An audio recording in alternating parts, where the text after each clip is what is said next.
Hello, welcome to SquishiVision. I watched Wonka yesterday, better late than never. I think, and yeah, I think there's a lot of prejudice against this film doing well because it's a musical, it's a prequel, it's recycling an IP. It's a lot of kind of just generally from a consumer perspective, a lot of cynicism against what essentially Wonka is or frames itself to be. But all of that being the case, it was really good. Hey, look, I am like mentally so ill, so my bar for like feel good experiences is extremely low. But this hit this. It didn't. It's not like nothing's really gonna hit the lightning in the bottle feeling of the original Willy Wonka. But that is also very much a film of that era. It's mostly nostalgia, appreciation, and I don't say it's a bad film. I mean, I have a lot of admiration and a lot of love for Gene Wilder's performance of Willy Wonka in Charlie and the Chocolate Factory, to the point that the title of the main film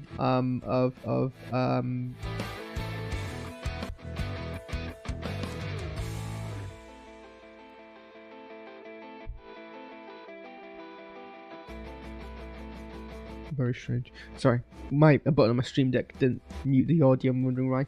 I get very distracted then. Yeah, sorry. Pure imagination from the Charlie and Chocolate Factory film in Latin is the motto of Albus Weir, which is the film company that I am. So I obviously hugely appreciate that film, and I feel that this is as close to replicating that you're gonna get in a 2020s era of cinema. I still had that white amount of whimsy, and I mean Timothy Chalamet really does capture the more youthful Wilder. Like, I can believe this is a youthful version of the same Willy Wonka, more energetic, but still has that purposeful whimsy. Hasn't reached a level of cynicism that Willy Wonka at the end of his career has kind of reached. And I don't even hate the Depp version. I generally don't. Admittedly, I watched it when I was 10, 9, but I actually kind of liked Tim Burton's reimagination of Willy Wonka and the Charlie and the Chocolate Factory. But for starters, they're going the route of Willy Wonka being inspired by the love of his mother and the dreams that his mother kind of encouraged him to foster, rather than the challenge he made against his father. I think fits the better origin to the Wilder version. This film is entirely fun and it's heartfelt. I cried. I cried during the part where he finally opens the chocolate from his mother. Again, mentally ill, touch-starved, low bar for like any kind of joy in my life at the moment. But this is very much a worthy prequel. It is a musical, and maybe that's kind of also the reason why I was so in love with it, because I'm a sucker for musicals. I generally, which is actually strange because I used to be really anti-musical for some bizarre reason. I remember being very bored by The Wizard of Oz. Again, ironic considering Wicked is my favorite musical. But like musical films, I used to be like, well, why are they singing all the time? Why are we wasting time with the song? I want to get back to the plot. I don't want to waste time being bored by the music. And now I've completely 180'd that. And the tunes were catchy. I've been listening to them this morning on Spotify. Yeah, and they're stuck in my head, so it must have worked. Choreography was pretty decent as well. Some degree of postmodernism, which I always appreciate. There was appearances from Horrible History alumni. I think they call them Bear is what their kind of troupe is called. It makes sense because one of them co-wrote the film. I didn't realise that until I think Simon Farberly, I can't remember that. You know what I mean. I think the weakest part of the film for me was the Oompa Loompa bits. Like, I think I was clear a bit of like, firstly, Hugh Grant is clear stunt casting. That's evident. It was also fairly phoned in. I mean, I'm not saying he was. I don't know. It's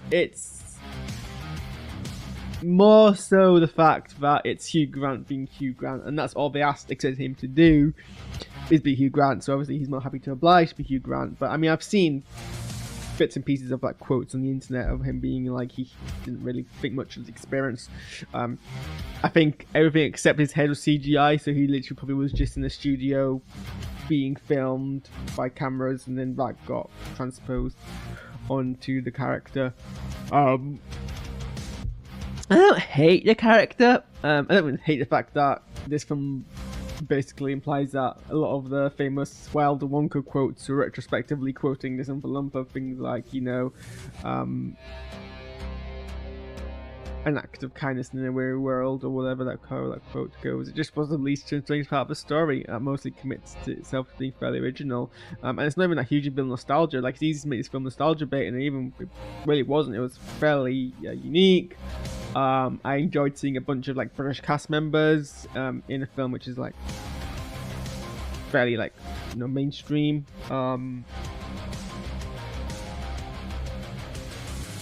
I generally felt for the plight. I mean, it's easy to feel for the plight of characters when it's clearly like, you know, oppressed and oppressed.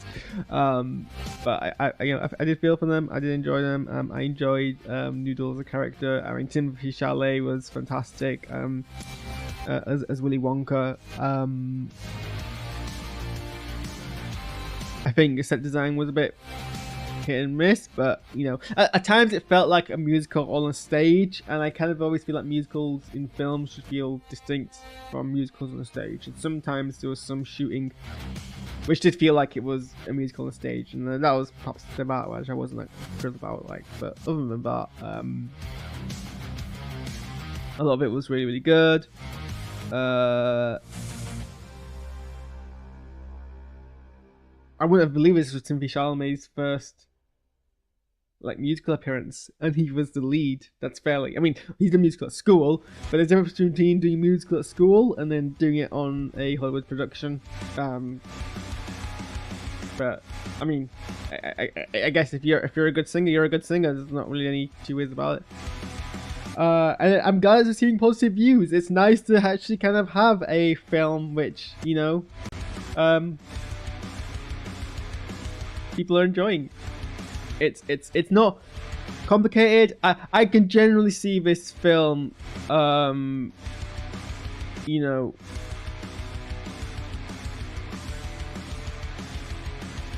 I'm getting distracted. I'm looking at my Letterboxd review to kind of remind myself of my talking points, and there's an advert on the bottom of it. And it's playing video, and that's distracting me. I should probably get rid of that. I've got rid of that now. Yeah, no, it's. I can imagine, you know, kids watching this film, younger audience members watching this film, and being genuinely impressed by it. And it being a core part of their kind of like childhood film. I would definitely watch it. I mean, I'm happy. I'd love to watch it again. You know. So yeah, it was good. Good film. GG. I'm gonna go eat food now because I've just realised I'm hungry. And hopefully play some kind of video game later on when the first eating. I really want to watch Echo, but silence. I also need to watch The Creator, but apparently I think that's going to drop on Disney Plus like imminently. So don't really know if I don't think it's in cinema anymore. Okie dokie, right. Goodbye. I should have done that till the end, but it's okay. It's okay. Don't even worry about it. It's like.